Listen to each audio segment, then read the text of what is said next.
Hello everybody, how are you guys doing? I thought I would show you guys some of my iRacing stuff that I do. I play iRacing like on and off really.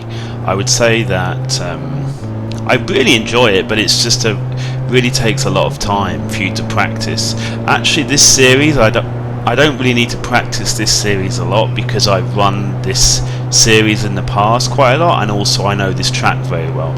So actually for this race I only had to practice for roughly about an hour, and then I was up to speed in order for me to race. Now this is actually a qualifying, so I'm running a qualifying. It's always a good idea that you try to run a qualifying if you're really seriously interested in a series. Then I would highly recommend that you do this, because basically if you don't qualify, you will probably end up right at the back, or you know, it makes you a lot more vulnerable to people who are not very skilled to crash into you. So if you qualify, you usually start near the front of the grid, or you know, higher up the grid than if you didn't qualify.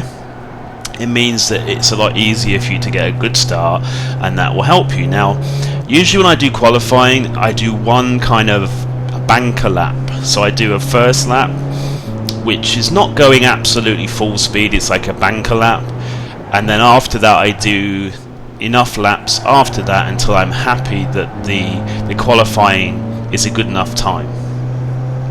So here I'm doing, I believe this is just my out lap, so I'm not really trying to push it, just warming up the tyres, trying to prepare myself for doing my hot lap. Now this corner here and the last corner, they can be a bit tricky. Here we go. So trying to be nice and careful. Actually here I didn't really enter this very fast. Like I said, I just try to get a banker lap in first because it's kind of annoying.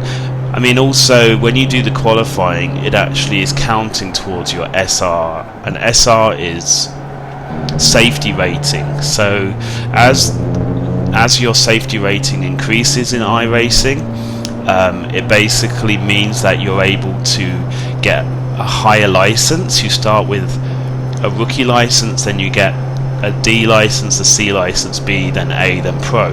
So it's very important that you are very careful with your safety rating if you want to go up the licenses, because you can basically buy all the cars that you would like, but you can't actually race them in an official race until your license is up to a good enough level.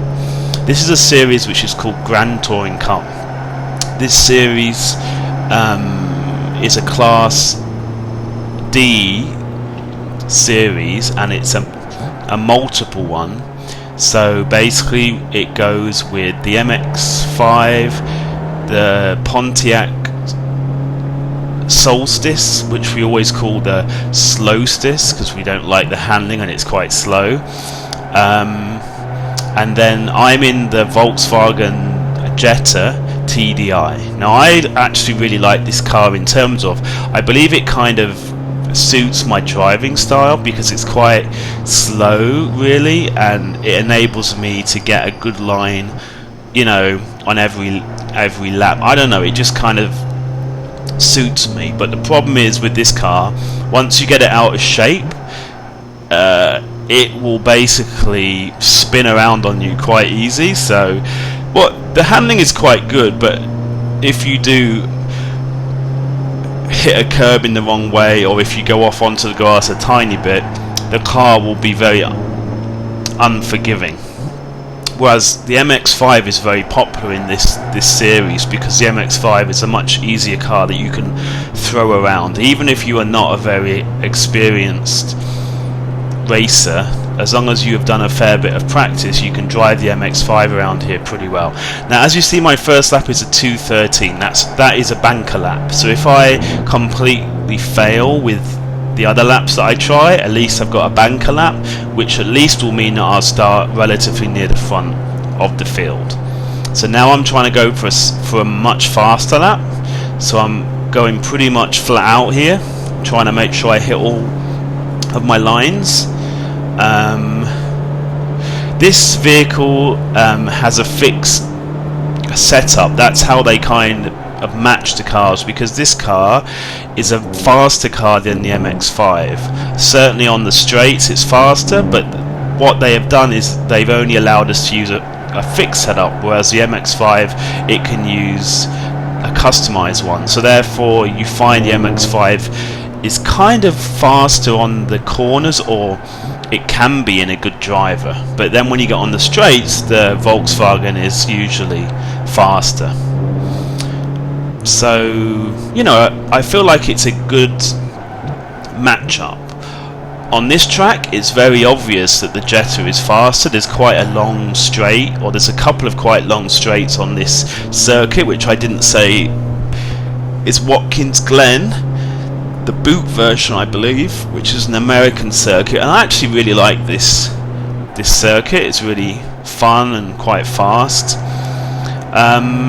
Yeah, so on this one, the Jetta is quite clearly faster, and only the really like alien drivers in the MX-5 can go faster than the Jettas.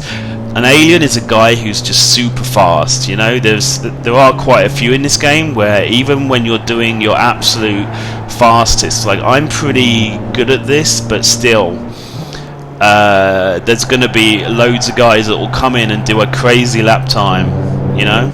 Now I was actually very happy with that lap. As you can see, I hit most of the apexes well. The last corner I did really well. I got a 2:12.661. Now that is not far off the fastest lap I've ever done. So I was very happy with that. I thought, hey, that's, you know, because the thing is, because there is safety rating, if you really push it a lot, trying to get a really faster time, like really super fast, what often happens is you'll probably have an accident, and then the safety rating is going to count against you.